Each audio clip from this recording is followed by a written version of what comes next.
Chicos, buenos días. Esta es la clase del lunes 1 de junio, ¿cierto? Clase que, si bien vamos a seguir viendo algunas cosas de transferencia de calor, ya como veníamos viendo en la unidad para la prueba 2, la clase de hoy no entra para la prueba de este viernes 1 de junio, ¿ya? Repito, la clase de lo que veamos hoy no va a entrar para este viernes 5 de junio, bien digo, ¿ya? El formato de la prueba inicialmente lo tenemos pensado de tipo totalmente presencial, pero de a dos personas, ¿ya? Ese es el formato que tenemos pensado. Eh, Así que piénsenlo de esa forma, o coordínenlo, o planifíquenlo, bien digo, de esa forma, ¿ya? Y lo que va a entrar en la prueba, y aquí voy a compartir mi pantalla. eh,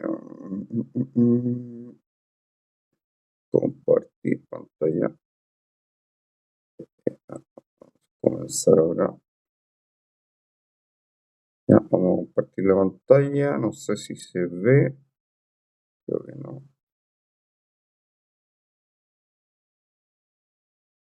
No sé si se alcanza a ver. Por favor, si alguien me puede confirmar si se ve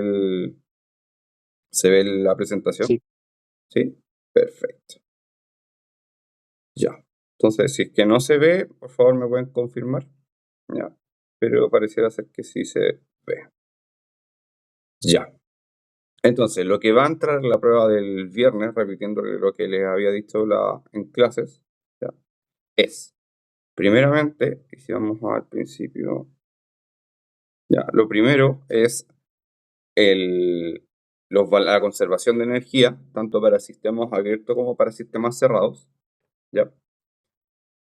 El tipo de cálculo con el calor sensible, que estaba por aquí para adelante. Bueno, de los efectos térmicos para la conservación de energía, solamente estamos viendo calor sensible, ¿ya? Recordando que el calor sensible es el asociado a cambios de temperatura, calor latente es el asociado a cambios de fase, calor de reacción a cambios de reacciones químicas y de mezcla justamente cuando uno mezcla dos o tres o más cosas, ¿ya? Sistema con calor sensible, ¿ya? En donde el delta U y el delta H se calculan de las formas que están en pantalla, ¿ya? Eh, y repito, solamente vamos a estar trabajando con calor sensible, en donde podemos trabajar con el CP polinómico o CP constante, ¿ya? Ya. Entonces, la idea de esto es que la expresión de la conservación de energía con calor sensible, que es la que está aquí, ¿ya? Generalmente nosotros lo que hacemos es, permítanme sacar el lápiz primero. Nosotros lo que hacemos generalmente es, en esta parte del curso, es eliminar las contribuciones de energía cinética y potencial, porque son muy bajas en estos procesos industriales. Y generalmente siempre queda el delta H y Q más W, ¿ya? Así que y generalmente incluso el trabajo solemos despreciarlo por la forma del sistema, ¿ya? Pero el delta H y el Q son como los actores principales en esta parte del curso, ¿ya? Si se acuerdan, en la parte 1 de este ramo, nosotros más que trabajar con delta H, trabajábamos con la energía cinética y potencial y el trabajo. Ahora, todo lo contrario. Como estamos viendo efectos de transferencia de calor, estamos trabajando con delta H y Q, generalmente, ¿ya? Entonces, el delta H es posible calcularlo si es que solamente un aumento y disminución de temperatura o cambios de temperatura, ya, con estas expresiones que están acá. Es una integral por si acaso, ya. El dH es igual a Cp en dt para gases, ya. Y el dH grande tiene el flujo másico, por si acaso. Ahí aparece la masa, ya. Esto se integra, como es una ecuación diferencial, se integra, por ende el delta H es igual a la integral del Cp en dt, ya, desde T1 hasta T2. Si el Cp es constante, esto se transforma, esto lo vimos en clase igualmente, se transforma en Cp por delta T. ¿ya? Cp por T2 menos T1 o simplemente delta T, ¿ya? Pero si no es constante, esto hay que realizar la integral. Ya generalmente en las tablas aparece como polinómico, pero eso ahí depende de lo que aparezca en el ejercicio. Ya, eso por primera parte. Y luego nos vamos a saltar toda la parte del calor latente, no lo vamos a incorporar en este curso. Ya, el calor latente que está por acá, no lo vamos a incorporar en esta parte, ya este calor latente asociado al cambio de fase. Nosotros no alcanzamos por tiempo a practicarlo, incluso a definirlo, y saltamos directamente a los mecanismos de transferencia de calor. ¿Ya? Conducción, radiación y convección. Primeramente por separado y después combinados. ¿Ya? Recordando también que pueden existir sistemas en serie y paralelo. ¿Ya? Este, por ejemplo, es un sistema en paralelo en donde el calor se divide. Pareciera ser como si fuera un caudal, ¿cierto? Hacer la analogía con un caudal es bastante útil. ¿Ya? Y el calor en serie se va conservando. ¿Ya? La expresión para la resistencia o para el calor de conducción, ¿cierto? Menos K por área por una derivada, ¿ya? Que para nuestro caso generalmente va a ser un diferencial nomás, o un delta, bien digo, delta T dividido en delta X. Generalmente ese X es eso que está ahí, que es el espesor de la pared, ¿ya? Luego tenemos la convección, ¿cierto? La convección que es el cambio el movimiento de los fluidos por efectos de cambios de densidad y por efectos de cambio de temperatura, ¿ya? Que básicamente cómo se va conduciendo o cómo se va moviendo o transfiriendo el calor por este efecto de movimiento libre que tiene el fluido, ¿ya? Y su expresión es sin derivadas, solamente esto que está acá, el coeficiente convectivo por el área de superficie que está tocando el fluido por la diferencia de temperatura entre ambos. ¿Ya? Aquí a veces se le llama temperatura infinita por un tema de considerarlo que está suficientemente lejos. ¿Ya? Y finalmente la radiación, que es el efecto más escapado que tenemos en ingeniería, ¿ya? Que tiene una fórmula bastante parecida. Lo único que deben tener mucho cuidado con la radiación es que las temperaturas, estas, tienen que estar en Kelvin, ¿ya? Porque la constante de Boltzmann está en Kelvin. Y como está en elevado a 4, es bien complejo. Si lo ponen en Celsius no le va a funcionar porque la potencia de elevado a 4 cambia todo el efecto de la unidad. ¿Ya? Tienen que tener mucho cuidado. En convección da un poco lo mismo. Da lo mismo si lo usan en Celsius o en Kelvin. ¿Ya? Porque es un delta, ¿ya? Entonces, por ejemplo, si esto fuera 25 grados Celsius, si esto fuera 10 grados Celsius, ¿ya? La resta sería 15 grados Celsius, pero si lo hacen en Kelvin, sería 25 más 273 menos 10 más 273, ¿ya? Y estos 273 se cancelan, ¿ya? Como es una diferencia, es un delta, siguen dando 15 grados Kelvin, ¿ya?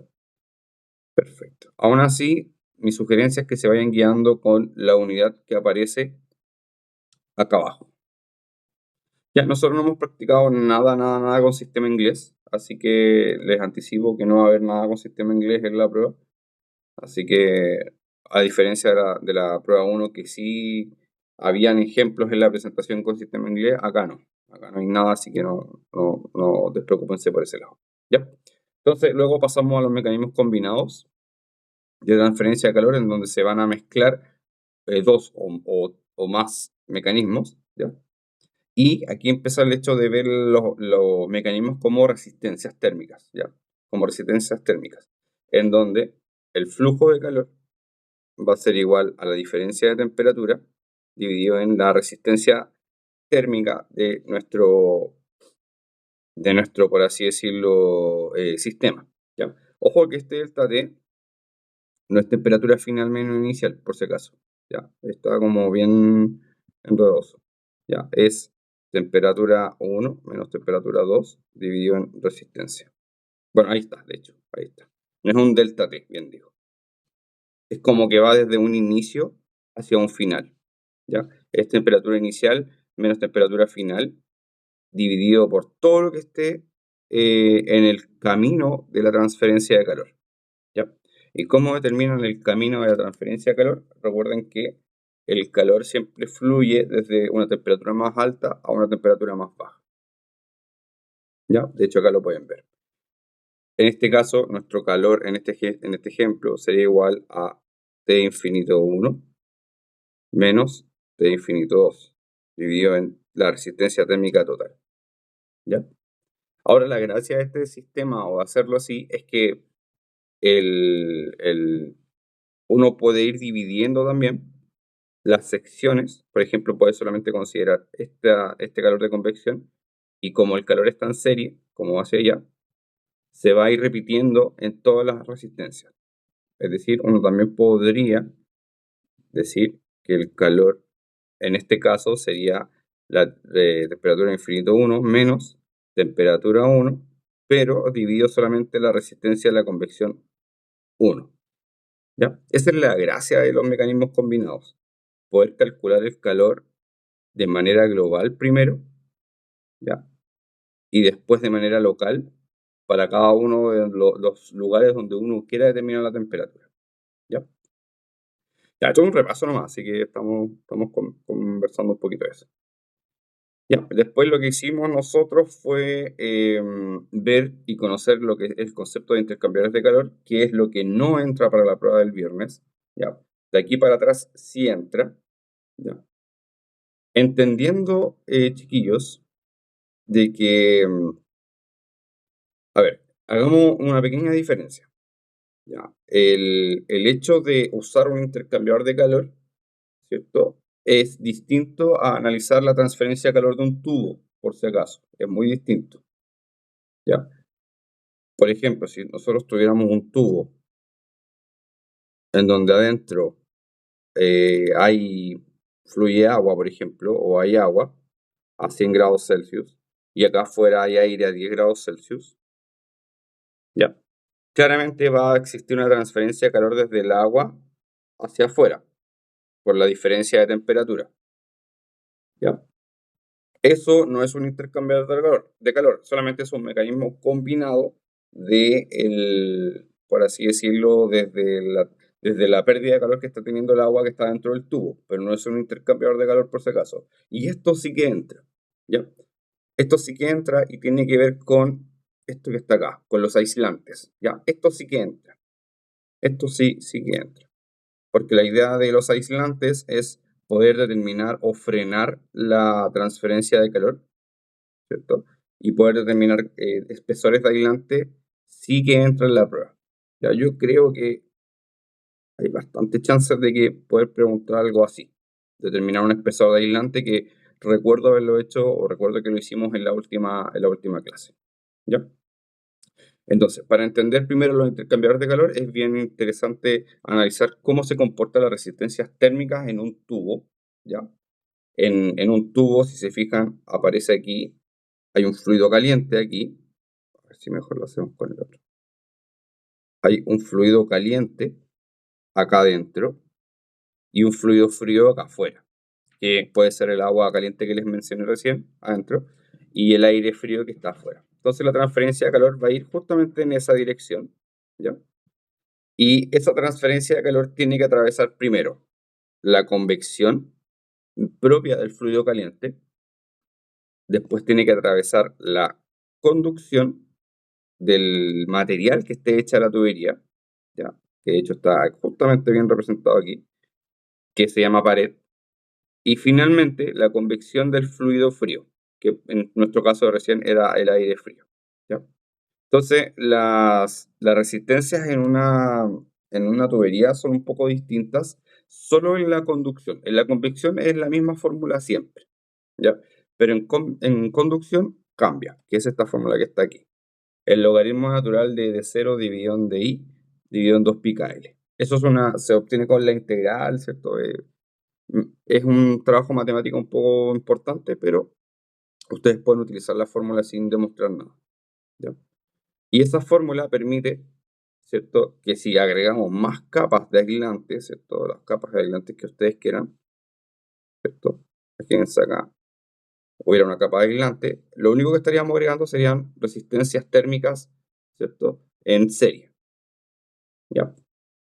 Eso es lo que, eso es lo que representa una tubería con capas y capas de materiales sólidos que van recubriéndola para aislarlo de la temperatura ambiente, ¿ya? Esto sí que entra en la prueba por si acaso. Y esto va con delta T, ¿ya? Va con delta T. Ahora, dicho eso, ya, dicho eso y dicho hasta aquí debéis entrar la prueba. Lo que no entra en la prueba son los intercambiadores de calor, en donde ya tenemos dos fluidos eh, forzosamente conectados, ¿cierto? Esto es un tubo, un intercambiador de calor estándar. Es un tubo dentro de otro tubo. Ya, de hecho se ve mejor este. ¿Para qué vamos a inventar la rueda? Ya. Entonces, en un intercambiador de calor estándar de tubos concéntricos, hay un fluido que está pasando por esta parte amarilla, que es la sección anular, y hay otro fluido que está pasando por la sección rosada, que yo lo voy a hacer verde. Bueno, para que no vamos a hacer verde si ya está rosada. Ya. Hay un fluido que está pasando por aquí, y hay otro que está pasando por acá. Que si se fijan, no se están tocando en ningún momento porque hay un espesor ahí de pared que los separa. ¿Ya? Entonces la gracia de esto, como estuvimos también conversando la clase pasada, es que el intercambiador de calor permite enfriar uno y calentar otro. Aprovechar la energía que tiene un fluido para calentar otro o viceversa, ¿ya? Pero cuando tenemos intercambiador de calor textual, ya no podemos utilizar el delta T, porque la diferencia de temperaturas aquí, al inicio del tubo, no es la misma que la diferencia de temperatura al final del tubo. De hecho, va cambiando a lo largo de todo el tubo. De hecho, este es un gráfico bastante bueno que nos permite ir viendo que mientras que el fluido caliente se va enfriando, el fluido frío se va calentando. Fíjense que las curvas son para el otro lado. Esta va para allá y esta va para allá. ¿Ya? Entonces, ¿qué se hace ahí? Se introduce el concepto de diferencia media logarítmica, ¿ya? Es una diferencia de temperatura logarítmica, es como un promedio logarítmico, un concepto bastante estadístico, por así decirlo, o hasta estadístico tipo promedio, pero no un promedio simple, ¿ya? En donde esto, que también en los libros se llama LMTD, es lo mismo que es lo que está acá, ¿ya? ¿Cómo se calcula el LMTD o delta TML, diferencia de temperatura media logarítmica, con esta fórmula que está acá? ¿Ya? Es el delta T1, este que está acá. Si se fijan, acá está, si bien aquí dice entrada, pero fíjense que este va a contracorriente. Esto sería salida del fluido frío y esto sería la entrada del fluido caliente. Entonces, la diferencia de temperatura entre la entrada del fluido caliente y la salida del fluido frío es el delta T1. Por otro lado, la salida del fluido caliente y la entrada del fluido frío corresponden a el delta T2, ¿cierto? Delta T1 y delta T2. Entonces, si calculamos esos deltas y luego lo utilizamos en esta fórmula que está acá, podemos calcular el LMTD, o la diferencia media logarítmica del intercambiador de calor. Y eso es lo que va acá. ¿Ya? Perfecto. Entonces ahora vamos a definir lo que es el área y el U, el famoso U, ¿cierto? Hay ejercicio y todo, pero vamos a definir primero estas cosas. ¿Ya? El U, creo que lo había definido por acá arriba. A ver, veamos. Acá está. El U, ¿cierto? El U corresponde al inverso de las resistencias térmicas totales, ¿ya? El U corresponde, o se define, a el inverso de las resistencias térmicas, ¿ya? Por así decir, un coeficiente de transferencia de calor, de hecho así se llama, un coeficiente de transferencia de calor que permite ver y decir qué tan bien se está conduciendo o qué tan bien se está transfiriendo el calor desde un lado al otro, ¿ya? Por eso es contrario o inverso a la resistencia térmica. Mientras más resistencia térmica haya, menos coeficiente de transferencia de calor hay. ¿Ya? En los ejercicios que generalmente están planteados acá, de hecho, lo planteamos en clase, sí, este lo hicimos en clase, ¿ya? Si se fijan, la gran gracia de esto, o la gran ventaja, es que generalmente a nosotros nos están dando los coeficientes de convección, ¿ya? Generalmente ese dato lo dan, o se los pueden preguntar, pero teniendo todos los otros demás, toda la demás información. Pero en ingeniería de transferencia de calor, el gran objetivo de esta parte de transferencia de calor con intercambiadores es, bueno, acá hay otro ejemplo, si se fijan, están los H dados. La gracia de esto es que, ¿qué pasa si es que no nos dan los H? ¿Ya? De hecho, aquí hay otro ejemplo, está el K, que es el coeficiente conductivo del espesor de la pared, ¿cierto? Y nos dan el H de convección del fluido que va por fuera y el H de convección del fluido que va por dentro. ¿Ya? Pero la gran gracia de esto, chiquillos, en transferencia de calor es ¿qué pasa si no conozco H? ¿Qué pasa si no conozco el coeficiente de convección de mi fluido, ¿cierto? Que está por dentro o por fuera. Imagínense que ustedes están trabajando en una planta industrial, ya, tienen un intercambiador de calor, ¿cierto? A ver si es que no me sale bonito. Tienen un intercambiador de calor, ¿cierto? Un tubo largo, ya. Tenemos el espesor de la pared y tenemos dentro el otro tubo, ya. En donde por acá, ¿cierto? Por el lado verde va el fluido caliente, por mencionar algunos, y por el lado negro va el fluido frío. ¿Ya? Esto está funcionando bien, ¿cierto? Están funcionando con un flujo determinado, están enfriando, calentando con una temperatura determinada, ¿cierto? Pero ¿qué pasa si de algún momento queremos hacer algún cambio en la operación? Por ejemplo, quisiéramos calentar más agua o quisiéramos enfriar más agua, etc. Como el H, el coeficiente de convección, depende de muchos factores, muchos, ¿ya? Por ejemplo, la temperatura, la densidad, la viscosidad, el CP, que es lo que vimos al principio de esta clase, ¿ya? El H, tenerlo tabulado es bastante optimista, ¿ya? Utilizar un H constante es muy optimista, hasta erróneo, diría yo, ¿ya? Por lo tanto, lo correcto en diseño de intercambiadores de calor es calcular el H, ¿ya? El coeficiente convectivo. Coeficiente de convección, ¿ya? El deber ser, o lo que se debe hacer es determinar y calcular el coeficiente de convección. ¿Y cómo se calcula ese coeficiente? Primero, se tiene que determinar la temperatura promedio de la entrada y salida de los ambos fluidos, el fluido caliente y el fluido frío. Y luego entran en juego tres números adimensionales. El primero es el número de Reynolds, que ustedes ya conocen.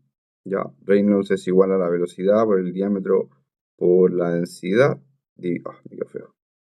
Por la densidad dividido la viscosidad. Ya, es el número de Reynolds que utilizamos en la primera parte de este ramo. Y luego aparecen dos números, el número de Prandtl y el número de Nusselt.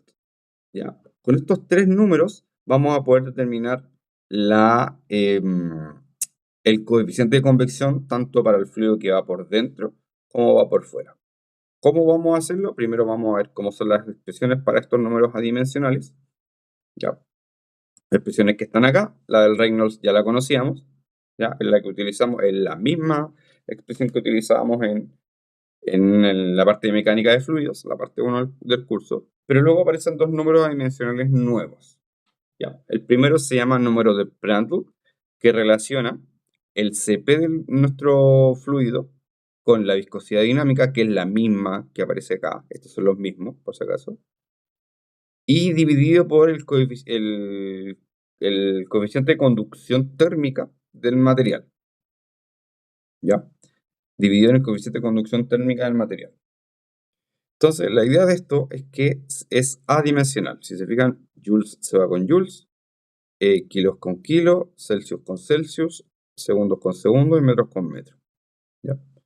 Entonces, la idea es utilizarlo en las unidades tales que esto resulte adimensional.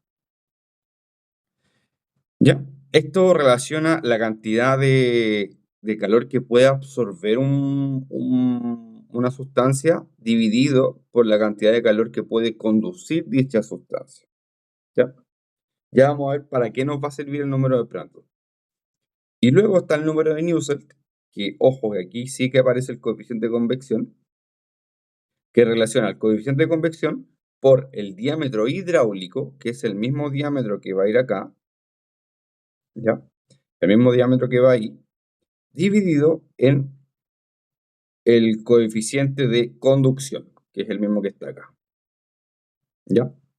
Entonces, si se fijan, si queremos determinar nuestro H, si estamos buscando esto, si de alguna manera tú conociéramos esto y esto, podríamos despejar el H sin ningún problema. Entonces, si ustedes determinan el Reynolds de un fluido que se está moviendo, podemos utilizar la correlación de Vitus-Butler,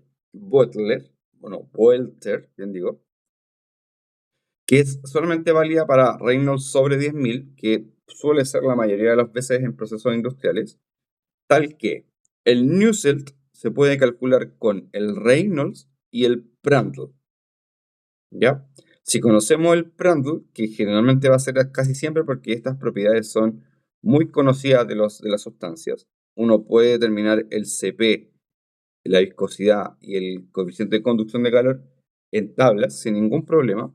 ¿Ya? El coeficiente conductivo suele ser un valor bien constante, no así el convectivo, este es complicado, el que estamos buscando. Por ende, el Prandtl y el Reynolds generalmente los vamos a tener.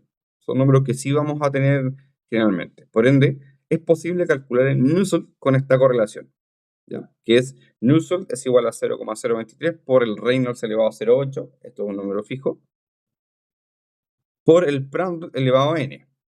Y el n es, dependiendo de que si el fluido se está calentando, vale 0,4 y si el fluido se está enfriando, vale 0,3.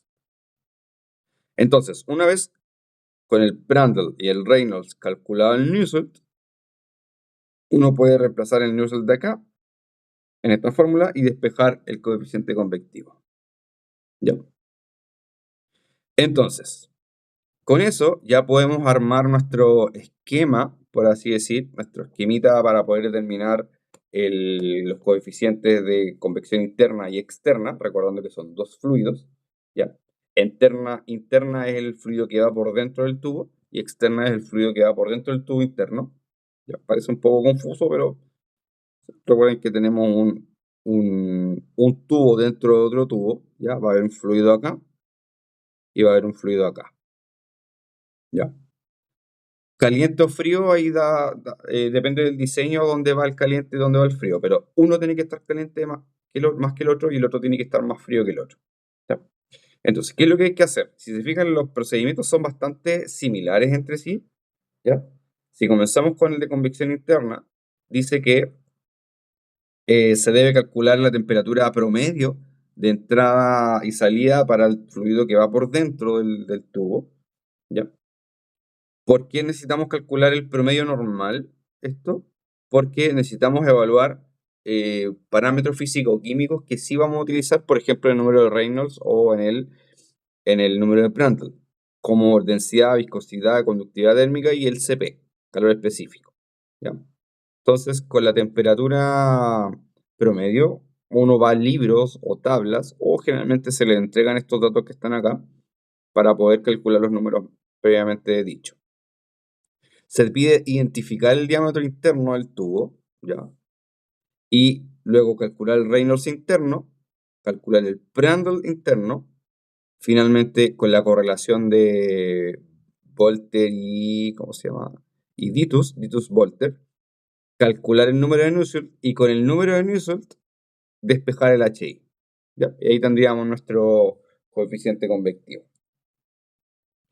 Ya, consideren que esto es un tubo normal, es un tubo totalmente normal, el que va por dentro. El que va por fuera es el más complicado. ¿Ya? El fluido que va por... De verdad que esto tiene para... Ahí. Si lo miramos desde frente, ahí. ¿Ya? Lo que estamos analizando acá es el fluido que va por dentro. Entonces vamos a poner aquí. Ese. ¿Ya? El fluido que va por dentro es simplemente un fluido que está circulando por una tubería más chica, no solamente. El problema está en el fluido que va por fuera. El fluido que va por fuera, así que vamos a copiar esto. El fluido que va por fuera es un poco más complejo de analizar. Ya, si borramos esto, el fluido que va por fuera, que es este, no está circulando por una tubería. Bueno, sí es una tubería, pero no está circulando por una tubería estándar. Si se fijan, si lo miran de frente, es una tubería que le falta una parte de al medio. Y eso se llama anillo, es como si fuera un anillo, de hecho. ¿Ya? Esto se llama flujo anular. ¿Ya? Porque es como si estuviera fluyendo por dentro de un espacio que parece un anillo. ¿Ya? Por lo tanto, aquí no podemos utilizar el diámetro externo. Este es el diámetro externo y este es el, perdón, este es el diámetro externo y este es el diámetro interno. ¿Ya? No podemos utilizar el diámetro externo simplemente porque esto no es un tubo. Entonces aparece, bueno, si analizamos ahora el de convección externa, que es todo este lado derecho, ¿cierto? También se evalúa la temperatura promedio, pero claramente con el otro fluido, el que está yendo por fuera, vamos a buscar las mismas propiedades que están acá, ¿ya? Generalmente no son los mismos fluidos, por ende no tienen por qué ser exactamente los mismos números que están acá. ¿Ya? Por ejemplo, podemos estar pasando agua por acá y podemos estar pasando aceite por acá. Y claramente la densidad del aceite con el agua no son las mismas. Ni la viscosidad, ni el CP, ni nada. Ahora generalmente si utilizan el mismo fluido, por ejemplo agua fría con agua caliente, y ahí podemos utilizar y tomarnos la licencia de poder utilizar las mismas propiedades físico-químicas. ¿Ya? Luego, fíjense que el paso 3 cambia. Acá la cosa cambia, ¿ya? El diámetro que vamos a utilizar para calcular el número Reynolds y el Prandtl y el Nusselt no es el diámetro externo, es el diámetro hidráulico, ¿ya? Y el diámetro hidráulico se define como la diferencia entre el diámetro externo menos el diámetro interno. Una resta, ¿ya? Por si acaso. Después cuando veamos ejercicios de esto lo van a ver con números. Y luego de ahí para adelante es todo lo mismo. Calcular el Reynolds de la parte anular, ¿cierto? Calcular el Prandtl con la parte anular, obviamente con el diámetro hidráulico. Y el Nusselt para finalmente despejar el H0 de la fórmula del Nusselt con nuevamente el DH. ¿Ya? Ya. Y con eso, ya teniendo el HI y el HO, porque este es el objetivo, ¿cierto? Este es para el HI y esto es para el HO, que sí se pueden calcular de manera independiente, uno puede ir a la ecuación general de diseño de transferencia de calor, o la ecuación general de diseño de un intercambiador de calor. Ahí está mejor dicho, ¿ya? Que es esta que está acá. El calor va a ser igual al coeficiente de transferencia de calor interno por el área interna por el MTD, ¿ya? Aunque en los libros y en la industria está estandarizado hacerlo con esto, con el área externa, ¿ya? Es por eso que les dejo acá la expresión lista, ¿ya? Totalmente lista, para en función del área externa, es decir, el coeficiente de transferencia de calor externo por el área externa por el LMTD, ¿cierto? Es igual al Q. Me quedo con la otra. Básicamente, lo que la ecuación de diseño estandarizada a nivel internacional es Q es igual al U0 por el A0 por el LMTD. ¿Ya? Y el U0 se calcula como está acá abajo. Si se fijan, lo interesante acá es que los diámetros internos y externos generalmente uno los tiene, pero este era el problema, el HI y el HO. El HI y el HO hay que calcularlos como mencioné recién arriba, con el procedimiento que está arriba, ¿cierto? Y el cal metal, este es del espesor, ¿cierto? Recuerden que esto es convección 1, conducción y convección 2, ¿cierto? Entendiendo que tenemos algo así.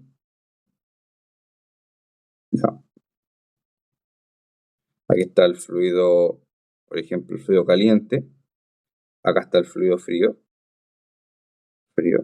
Ya. Y aquí esto es un espesor, esto es un metal, ¿cierto? Como el calor se está transfiriendo de acá a acá, ¿cierto? Esto es conducción 1, convección 1 y convección 2. ¿Ya? No se toma en cuenta la salida del aire, habría aquí una conducción 2 y acá una convección 3. ¿Ya? Pero generalmente el calor se transfiere desde el fluido frío a fluido caliente dentro nomás del sistema. ¿Ya? Esa es la gracia ahora. De hecho, esto es lo que vamos a ver como con intercambiadores de calor como diseño, por así decirlo. ¿Ya? Hay algunos casos interesantes, que es el caso de qué pasa si el espesor de la pared es muy delgado. ¿Ya? Si el espesor interno es muy delgado, el área externa y la interna son iguales. Si tenemos un espesor del tubo interno muy chiquitito, ¿ya? Las áreas externas e internas son parecidas.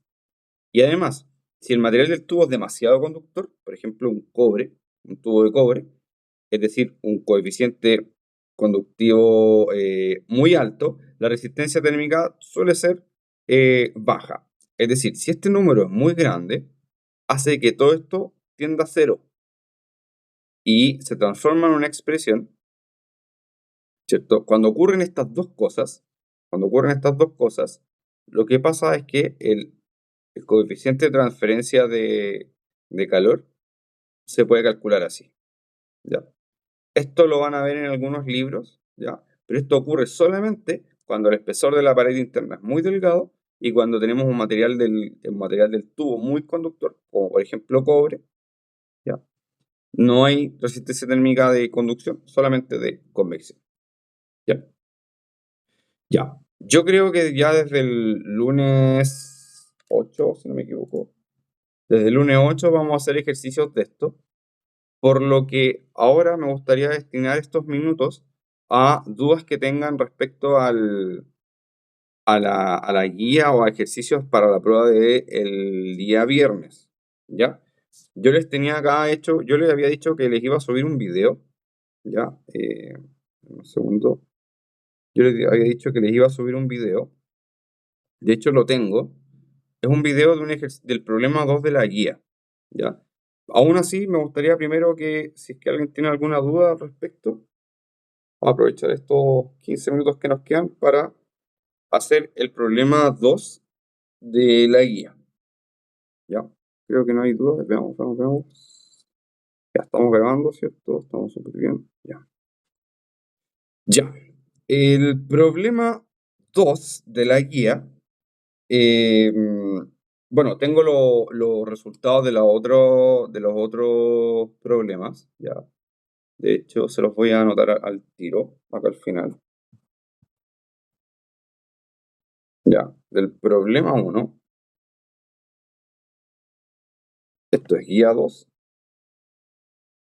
Problema 1, el resultado es letra A, son 2240,4 kilowatts o 2.240.400 watts, que es lo mismo. Y la letra B, que es la masa del flujo de agua, son 8,93 kilos por segundo. Ya. Pregunta 2 es la que vamos a hacer ahora, así que no la voy a anotar. El 3, ¿cierto? Es una tubería con vapor sobrecalentado, ¿cierto? Esto, el radio externo, dice acá, es aproximadamente 7,94 centímetros.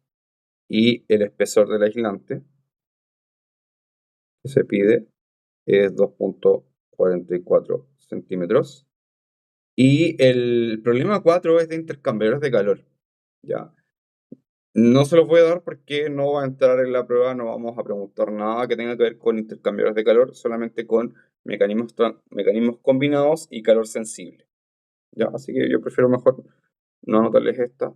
Esto lo podemos hacer en clases basándola para que sea la prueba número 3. ¿Ya? Repito entonces, los números adimensionales que vimos recién, el Nusselt, Prandtl y Reynolds, no entran para esta prueba, sino más bien para la prueba siguiente. ¿Ya? Entonces, vamos a hacer ahora el problema número 2. Ya, se los voy a leer y lo vamos a hacer. Dice que se tiene un reactor de tipo esférico donde ocurre una reacción química exotérmica, ¿cierto? Este reactor tiene un diámetro interno de 2 metros y una pared de acero inoxidable de 5 centímetros de espesor. El fluido químico interno está a 350 grados Celsius, generando un coeficiente de convección interna de 120 watts por metro cuadrado grados Celsius. Aquí nos dan el H. Luego nos dicen que por normativa de seguridad, la superficie más externa del equipo no debe superar los 50 grados Celsius para evitar quemadura con los operadores.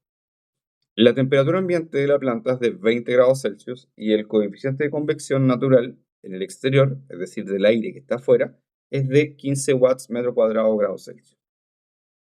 Para cumplir esta norma, se debe cubrir el reactor con una capa de un nuevo polímero termoestable con 10 centímetros de espesor. Nos están forzando el espesor del aislante. Entonces, se nos están preguntando determinar la conductividad térmica del aislante que debe tener este material para garantizar que realmente la temperatura sea de 50 grados Celsius en la superficie. ¿Ya? Entonces, aquí tenemos nuestro diagrama, es nuestra vista frontal de la esfera, que son puros círculos básicamente. Ya tenemos tenemos primero acá una zona donde está el fluido a 350 grados Celsius de manera constante y tenemos afuera una temperatura ambiente de 20 grados Celsius. ¿Ya? Por ende, el flujo de calor tiene que ir desde la zona más caliente hasta la zona más fría. ¿Ya?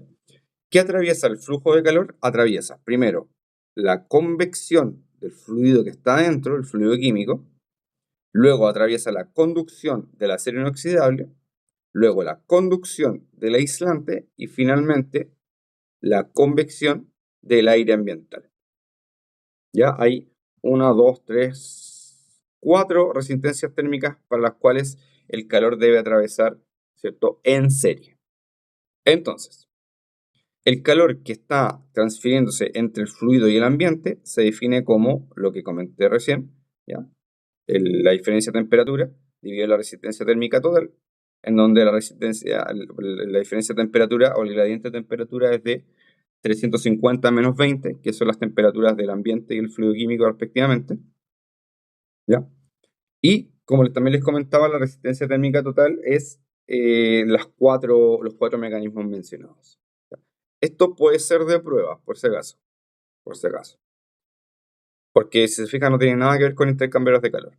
Entonces, si empezamos a definir cada resistencia térmica, la de convección corresponde a 1 partido por el coeficiente convectivo interno, por el área 1, el área interna. Lo mismo para el caso de convección 2, pero con el área externa, es decir, con lo que está por lo más afuera posible. Pero el problema acá, chiquillos, es la resistencia térmica a la conducción. ¿Ya?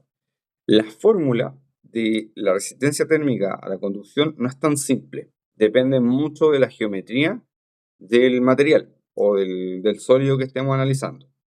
Nosotros solamente hemos visto 2 casos de una pared. De hecho, me voy a spoilear todo esto.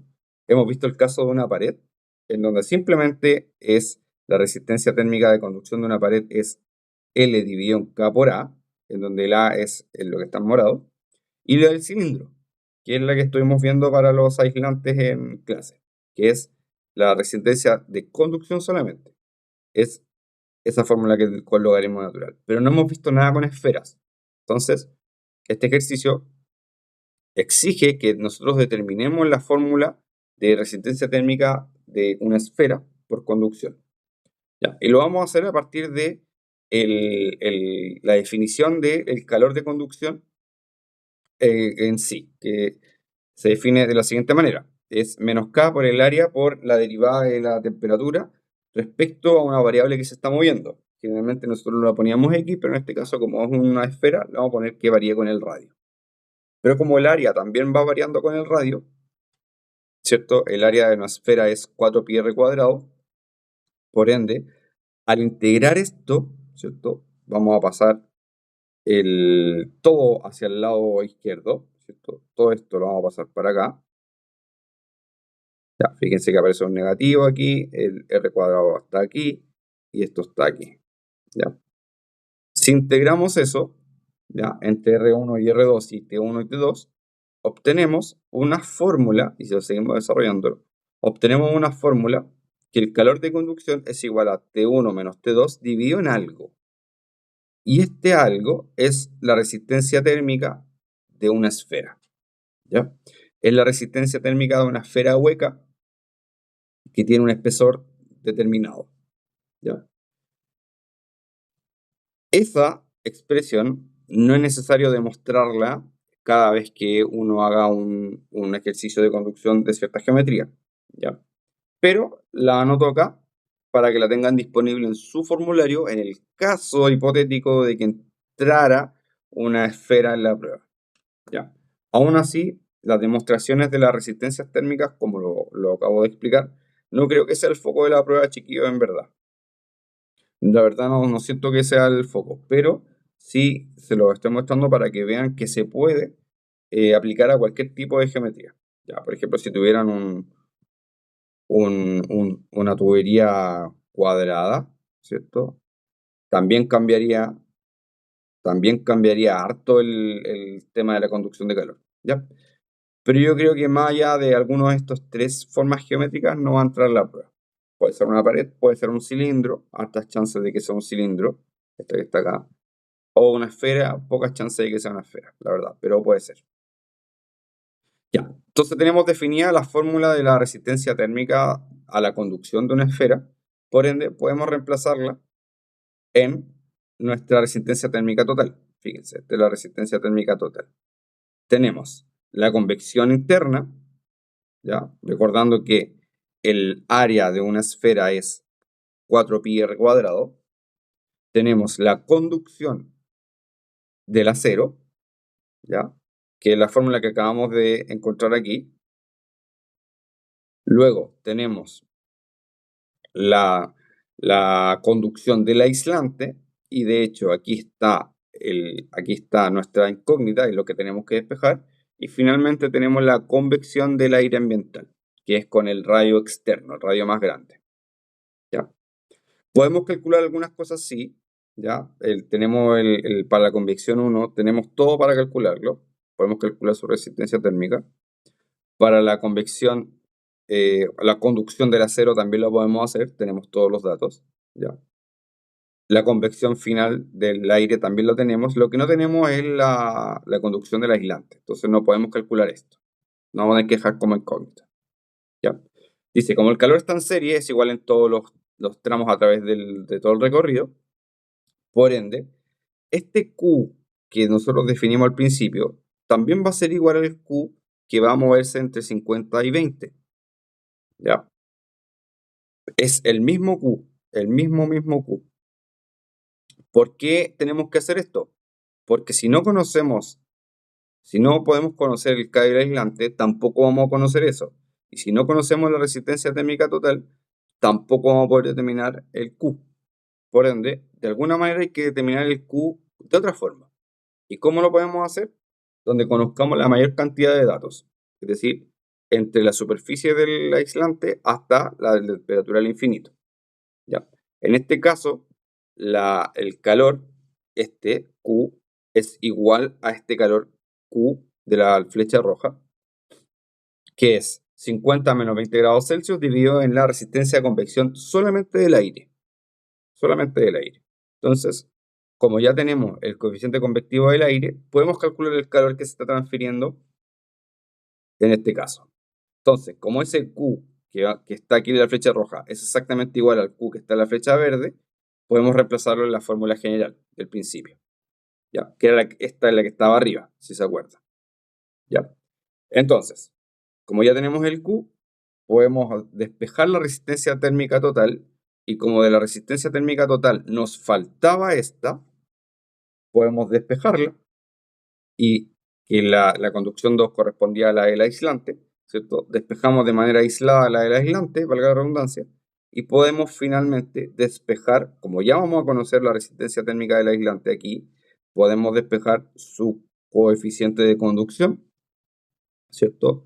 En este caso, como una fórmula matemática simple, ¿cierto? Despejamos y encontramos que el coeficiente de conducción del aislante que debemos instalar en nuestro reactor tiene que tener ese valor, 0,1681. ¿Ya? Si buscamos aislantes, ¿cierto? Déjenme buscar aquí en mi computador. Dame un segundito para comentarles los coeficientes conductivos de los aislantes. Coeficiente de conducción térmico aislantes. ¿Ya? Por ejemplo, a ver si buscamos alguno. El coeficiente de convección de espuma de poliuretano es de 0,022 watts metro grado Celsius. O sea, la espuma de poliuretano sí nos puede servir, de hecho, conduce tan mal el calor que sí nos va a... Lo más probable es que la temperatura del reactor por fuera sea más baja que 50 incluso. ¿Ya? Entonces, a ver, pongamos aquí con valor. Busquemos algún aislante que tenga ese coeficiente. Y alguno con 0,17 watts metro grado Celsius. Ya, ese valor de 0,17 ya no es, de hecho, ni siquiera necesariamente tiene que ser un aislante. Puede ser, por ejemplo, un plástico o bueno, dice ahí un polímero, ¿ya? El PVC o el policloruro vinilo tiene un coeficiente conductivo de 0,17. Si le pusiéramos PVC por fuera de nuestro reactor, estaríamos logrando perfectamente el objetivo que pide el ejercicio, ¿ya? Esto es muy clásico en la industria. Este tipo de ejercicio es muy, muy, muy clásico en la industria porque permite diseñar, ¿cierto? Nos permite saber qué material tenemos que comprar para poder instalarlo en nuestro reactor. O también suele ser al revés. También se puede solicitar el radio o el espesor, ¿cierto? Con un material ya conocido. Por ejemplo, si yo les dijera, determine el espesor cuando tenemos un aislante por si no les menciono uno, por ejemplo, ¿cuál puede ser? De poliuretano, que vale 0,022, ¿ya? Es un material que conduce muy, muy mal el calor, por ende va a hacer que aísle mejor el reactor, ¿ya? Y quizás el radio necesario o el espesor necesario sea menor que los 10 centímetros que pide aquí el ejercicio, ¿ya? Rayando para la suma y resumiendo este ejercicio, lo más probable es que no entre algo esférico en la prueba, pero este ejercicio lo puse para que vean que la geometría sí es muy, muy, muy importante a la hora de analizar la resistencia térmica de conducción, ¿ya? La de conducción es bien sensible y depende mucho de la geometría del sistema, no así la convección. La convección da lo mismo a la geometría. O sea, no es que dé lo mismo, me refiero a que la resistencia térmica de la convección siempre va a ser 1 partido por H por A, ¿cierto? Que es lo que está aquí. Siempre va a ser 1 partido por H por A. De hecho, acá arriba anoté las fórmulas como tal. Aquí. La convección siempre, pero siempre, siempre va a ser 1 partido por H por A. El A es el que va a ir variando, pero va a ser un área constante, ¿ya? Puede ser el área de un cilindro, puede ser el área de una pared, ¿cierto? Etcétera.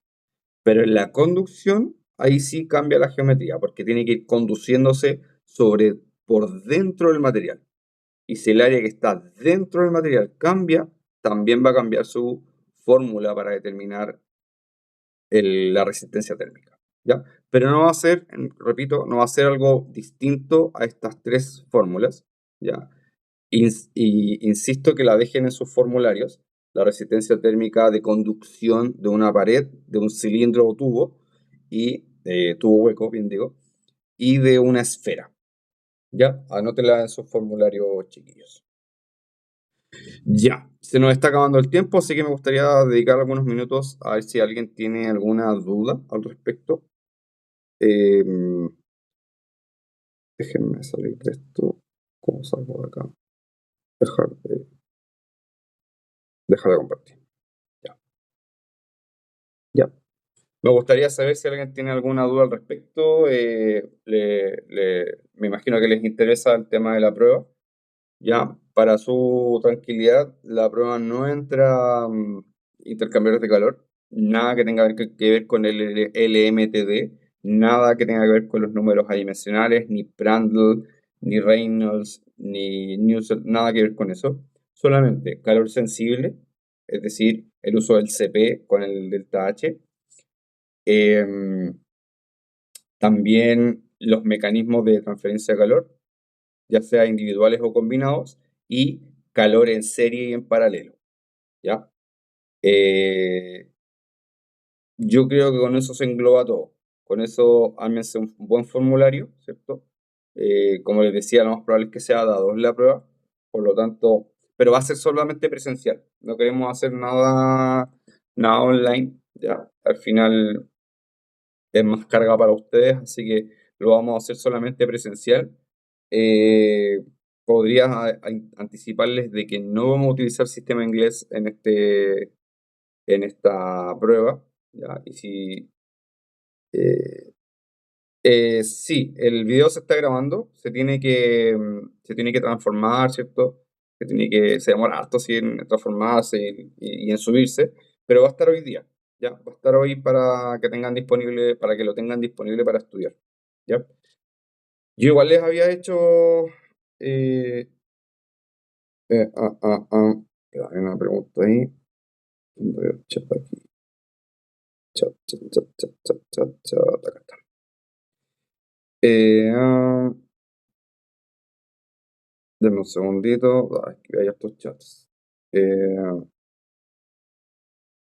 Ya, primero, en el control de ayudantía, le voy a decir al ayudante que suba el temario para lo que va a evaluar él.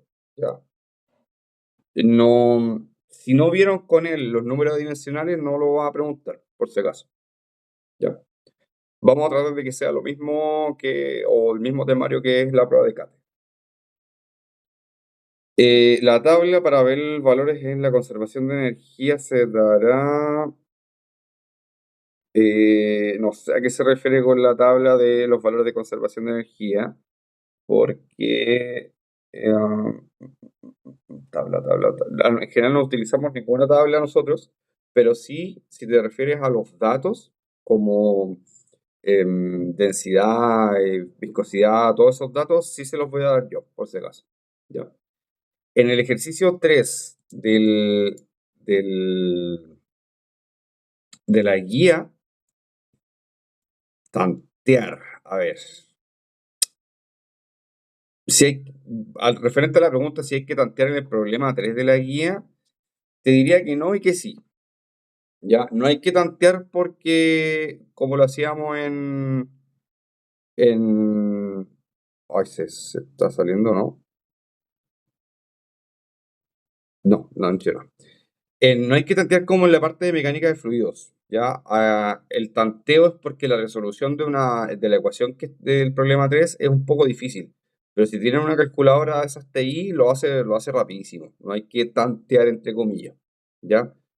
El problema 3 más que tantear, es resolverla probando. No es como mecánica de fluidos, no es como la parte 1 por si acaso. ¿Ya? Eh, sí, lo vamos a subir hoy día al video. En el ejercicio que dijo que el calor era el mismo porque estaba en serie, sí, el calor en serie es el mismo entre tramos, ¿ya? El calor debe ser el mismo para llegar a los 20 grados, sí.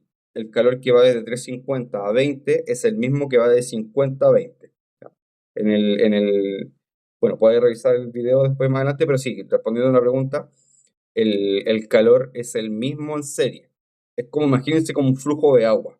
¿Ya? El flujo de agua en serie es el mismo. El calor en serie es el mismo. ¿Ya? Y este ejercicio con la respuesta de ¿también la subirás hoy? Sí, también lo voy a subir hoy mismo. ¿Ya?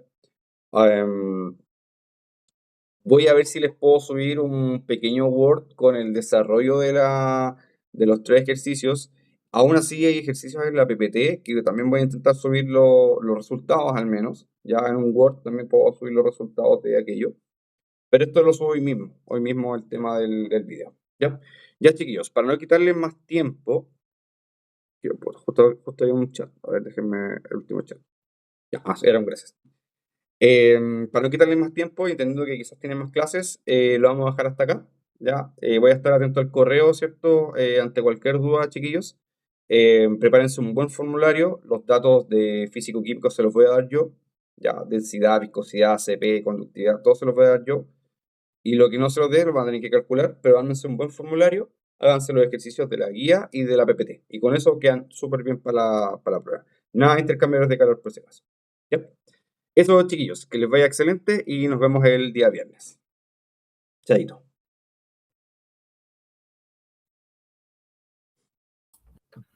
Chao, profe.